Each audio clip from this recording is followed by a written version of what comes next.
What's up, ladies? Welcome back to my channel. If you're new here, welcome. I'm your girl Lorna, and today for you I have a super fun, quick recipe. This is gonna be my crock pot enchilada lettuce cups. It's so good, so easy. You can put it all together in a crock pot and get your sides together, and then it's ready to go for you in the evening time. Such a great mom recipe. Now, if you're into this sort of video, definitely consider subscribing and hitting that little bell. I do a lot of lifestyle, mommy, organization videos here on my channel, and I would just love to have you guys. So today we're mixing it up a little bit, and I'm giving you a recipe because if you're not following me on Instagram, go follow me because I already posted this recipe. Everybody was like, do a full video on YouTube. So that is what I'm doing here for you guys today. Now, I'm gonna be listing everything I can find for you down below. All of the product information and anything I can find for you will be down there, including my website and my Amazon influencer link. If you feel like depositing some positive energies, give your girl a thumbs up. It's so appreciated. Question of the day is, what is your favorite crock pot recipe down below? That's your go-to. What's your favorite? Let us know in the comments below. And if you guys wanna see this enchilada lettuce cup recipe, then just keep watching.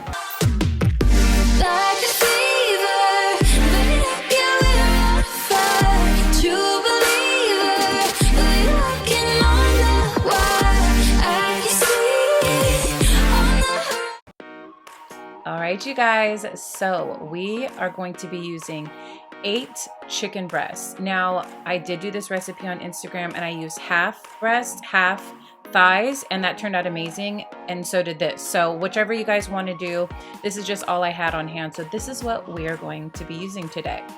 And then I'm gonna quickly go through all of the ingredients. So we need enchilada sauce. I love this one from Trader Joe's. It is so good. And then I also got this roasted tomatillo salsa from Trader Joe's. It can be from any brand.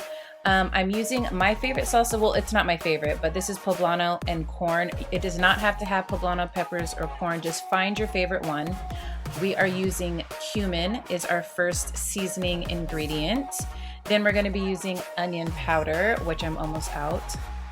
And then we're gonna be using garlic powder, which I use this for everything, like literally salt, pepper, garlic powder, that's just my jam.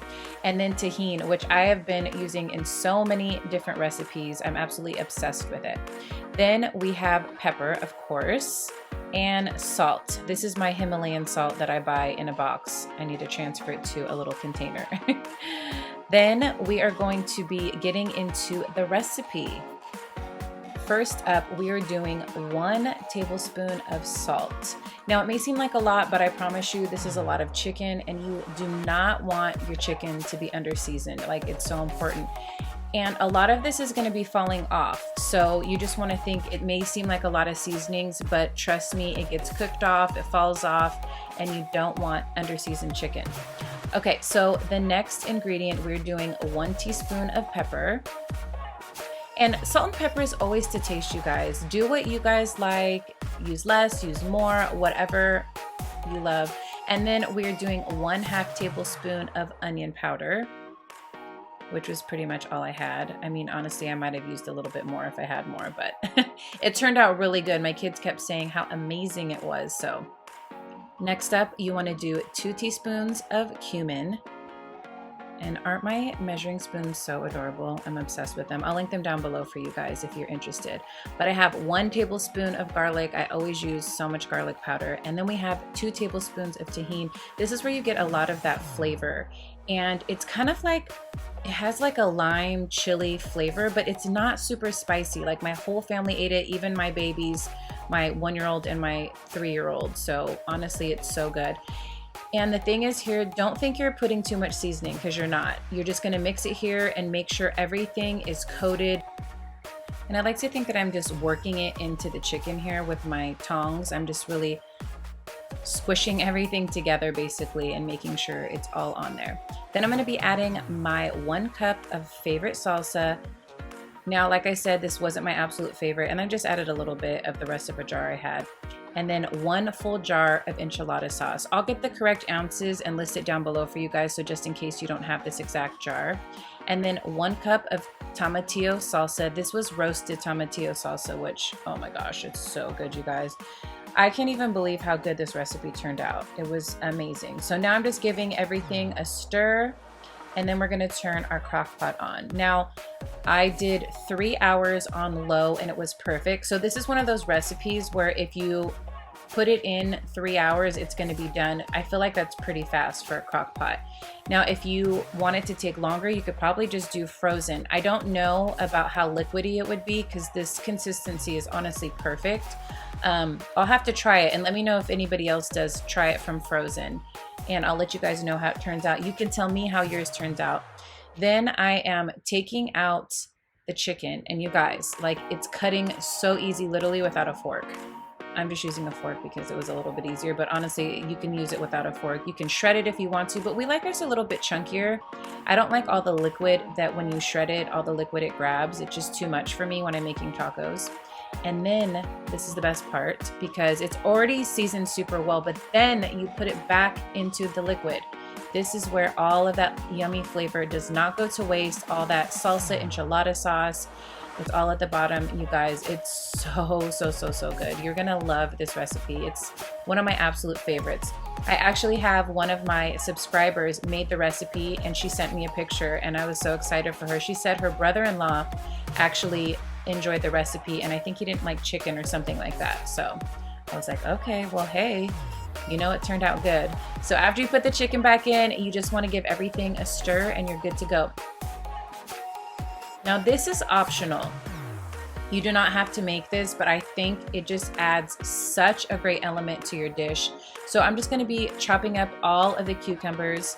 My kids love cucumbers. So, but I kind of make, I guess it'd be like a little bit of a side salad. I don't know if you're seeing little fingers stealing cucumbers in there. And I use a way too entirely small bowl.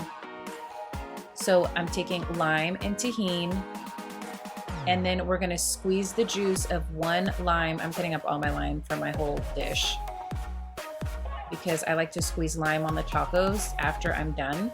So you take lime, I love my little press, it works so good. This is like one of my favorite kitchen items. I feel like if you don't have this in your kitchen, you definitely need one of these. So you squeeze the whole lime on top. Then you're gonna do a 1/2 teaspoon on top of Tajin. And then I like to give it a stir and do another 1/2 teaspoon. So it's a full teaspoon for 1 cucumber. What are those called? English cucumber. And it was pretty big. Now we're cutting our lettuce cups. And I like to peel the outside off. And then I cut this little end, and then I kind of cut the core out. And what's really cool, you guys, is if you don't like the shape of your lettuce cups, all you have to do is cut them, and you can still use the scraps for regular tacos. So if people aren't eating lettuce cups, like some of my kids and my husband were eating some tortillas, then you can save those pieces and add them to the regular tacos. But isn't this cool? I just love this little hack. And then I just take the scraps of all of the leftover lettuce and I cut it up and put it in a bowl for my tacos. Then I wash my cilantro and then I'm going to just cut it off the bundle here. I kind of pick all the pieces out. I take all the stems out and then I use my scissors because I feel like when you use a knife, it kind of makes it more wilted. It stays nice and fluffy, just like how you saw with the lettuce. I feel like with lettuce too, it just can get kind of wilted. So I'm putting part of this in a little bowl and then I'm going to reserve the rest so I can make leftovers or salads or something like that later on. I like to wash it and cut everything just so it's ready to go. And then now is the best part. It's time to assemble our lettuce cups. So you take your lettuce cups and look how perfect they look. I mean, they're not perfect because they come from the earth, but I feel like we cut them as perfect as we could. And then I kind of drain out a little bit of the juice so it's not too liquidy. Then we add our cucumbers, which turned out so good. I mean, honestly, you can eat those as a snack. Oh, and what I like to do, you guys, this is half sour cream, half Greek yogurt, which is such a great hack because I still like the flavor of sour cream, but then it's not as healthy. And then I try not to do too much cheese, even though my family is like obsessed with cheese. And then we got to give a good sprinkle of cilantro. And I feel like adding salsa always just sets it off. I don't know what it is, but you just have to add the salsa on top. And then a little sprinkle of Tajin for the finishing touch. And don't forget your lime wedges because you got to squeeze some lime And I just think it looks so good. It's so beautiful, but mostly it's delicious. It turned out so good. And then I'm just gonna quickly show you guys what the regular tortilla ones look like. You guys, these tortillas are so good. I'll insert a picture right now. They're the Siete or something like that, but they're the almond flour tortillas. So good. They're really thin consistency, but I actually like that. I'm more of a corn tortilla type of girl, so I love these. They're so good and they're super healthy, and the whole family we only had one each because there wasn't enough left. We went through like a whole 6-pack of these tortillas. I literally eat them every day for breakfast, but didn't they turn out so good? I hope you guys enjoy this recipe. All right, you guys, I hope you enjoyed my enchilada lettuce cup recipe that you make in the crock pot that is also healthy and especially delicious. If you can use anything I showed you here today, give your girl a thumbs up. And if you haven't done so already, what are you waiting for, girl? Subscribe and hit that little bell. Like I said, I'm listing everything I can find for you down below. And answer that question of the day. What is your favorite go-to crock pot recipe? Let us know in the comments. And also just come say hi. I love getting to know you guys. And if you've made it all the way to the end of this video, thank you so much. Leave me a fork and knife and let me know that you did. Thank you guys again so much for watching. And until next time, I'm always your girl, Wonder Money. Bye.